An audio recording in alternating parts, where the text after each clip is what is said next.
සුබ දවසක් කියලා SL Tech Master වෙතින් එන තවත් වීඩියෝ එකකට ආයිබෝවන් කියලා පිළිගන්නවා. අද අපි කතා කරන්න යන්නේ මේ Samsung Galaxy M51 කියන ස්මාර්ට්ෆෝන් එක ගැන.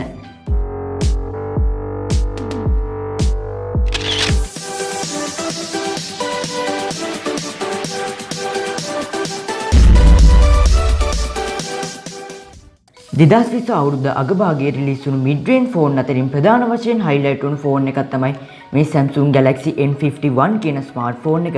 මේ ෆෝන් එක මෙච්චර ෆේමස් වෙන්න හේතුවක් තමයි මේකේ තියෙන මේගා බැටරි එක. එහෙම නැත්නම් 7000 mAh බැටරි එක. එහෙනම් අපි වැඩි කතා නැතුව ඩිවයිස් එකේ අන්බොක්සින් එකට ගිහිල්ලා බලමු. ඩිවයිස් එකේ බොක්ස් එක ගැන කතා කරනවා නම් අපිට මුලින්ම SIM removal tool එක සහ මේකට අදාළ paperworks ටික බලා ගන්න පුළුවන්. ඊළඟට අපිට අපේ Samsung Galaxy M51 ස්මාර්ට්ෆෝන් එක බලා ගන්න පුළුවන්. මම දැන් මේක පැත්තකින් තියන්නම්. ඊළඟට අපිට මේක fast charging කරන්න අවශ්‍ය 25 watt charging adapter එක බලා ගන්න පුළුවන්. ඒ වගේම මේ පාර මේ M51 ස්මාර්ට්ෆෝන් එකට earphone එකකුත් ලබා දීලා තියෙනවා. ඊළඟට අපිට බලා ගන්න පුළුවන් USB type C to C මේක data transfer කරන්නත්, charge කරන්නත් සහ reverse charge කරන්නත් අවශ්‍ය කේබල් එක.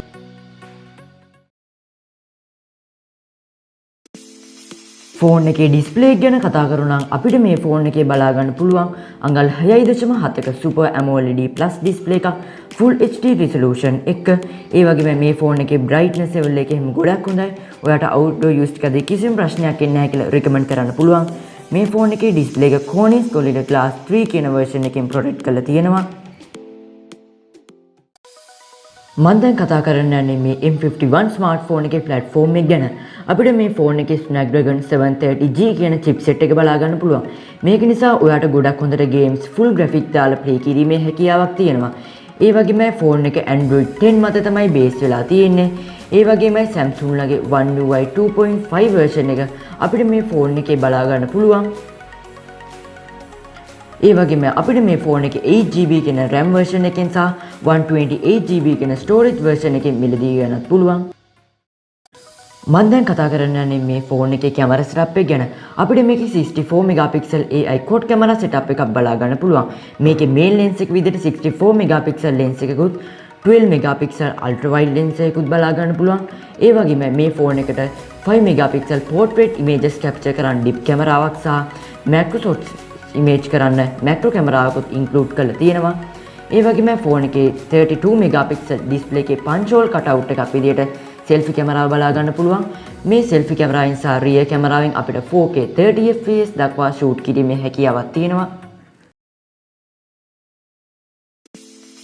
කැමරාවේ වෙනත් ඔප්ෂන් ගැන කතා කරනවා නම් මුලින්ම අපිට ultra wide සහ wide ඔප්ෂන් දෙක බලා ගන්න පුළුවන්. ඒ වගේම Samsung ලගේ අලුත් feature එකක් වෙන මේ single take ඔප්ෂන් එකත් වීඩියෝ මෝඩ් එකට ගියාට පස්සේ අපිට super steady මෝඩ් එක බලා ගන්න පුළුවන්. ඒ වගේම more කියන ඔප්ෂන් එකට ගියාට පස්සේ pro mode, panorama, food, night mode, macro mode, live focus, super slow motion සහ hyperlapse වගේ මෝඩ් බලා ගන්න පුළුවන්. මේ වලට example ටිකකුත් මම දැන් පෙන්නන්නම්.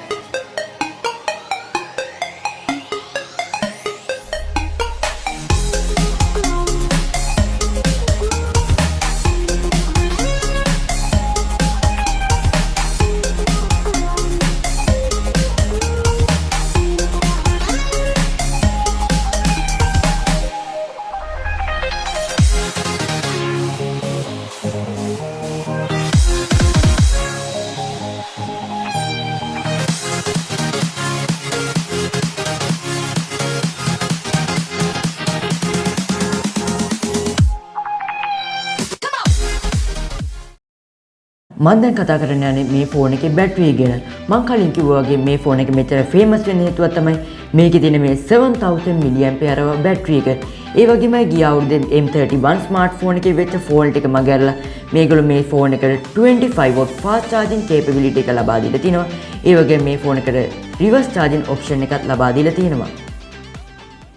මේ ෆෝන් එකේ වෙනස් ස්පෙක්ස් ගැන කතා කරනවා නම් අපිට මේ ෆෝන් එකේ බලා ගන්න පුළුවන් වෙනවා Bluetooth 5.0 version එක. ඒ වගේම latest Wi-Fi version එකත් අපිට මේ ෆෝන් එකේ බලා ගන්න පුළුවන්. ෆෝන් එකේ biometrics ගත්තොත් අපිට මේකේ face recognition සහ ගොඩක් fast and accurate වැඩ කරන side mounted fingerprint එකක් තමයි බලා ගන්න පුළුවන් වෙන්නේ. ඒ වගේම ෆෝන් එක අපිට celestial black සහ electric blue කියන කලර්ස් වලින් බෙදලා ගන්න පුළුවන්. ඕවරෝල් ගත්තම ගොඩක් හොඳ මිඩ් රේන්ජ් සෙග්මන්ට් එකට ගැලපෙන බැටරි ලයිෆ් එකක්, ඒ වගේමයි කැමරා සෙග්මන්ට් එකක් වගේම ගොඩක් හොඳ චිප්සෙට් එකක් අපිට මේ ෆෝන් එකේ බලා ගන්න පුළුවන්. මේ ෆෝන් එක ලංකාවේ මුදලින් රුපියල් 68000 85000 අතර මුදලකට මිලදී ගන්න පුළුවන්. මොකද හිතන්නේ අද වීඩියෝ එක ගැන? ඔයාගේ අදහස් පල්ලෙයන් කමෙන්ට් කරන්නත් අමතක කරන්න එපා. මතක ඇතුව අපේ channel එක subscribe කරන්න. එහෙනම් ඊළඟ වීඩියෝ එකකින් හමු වෙමු. මේ SL Tech Master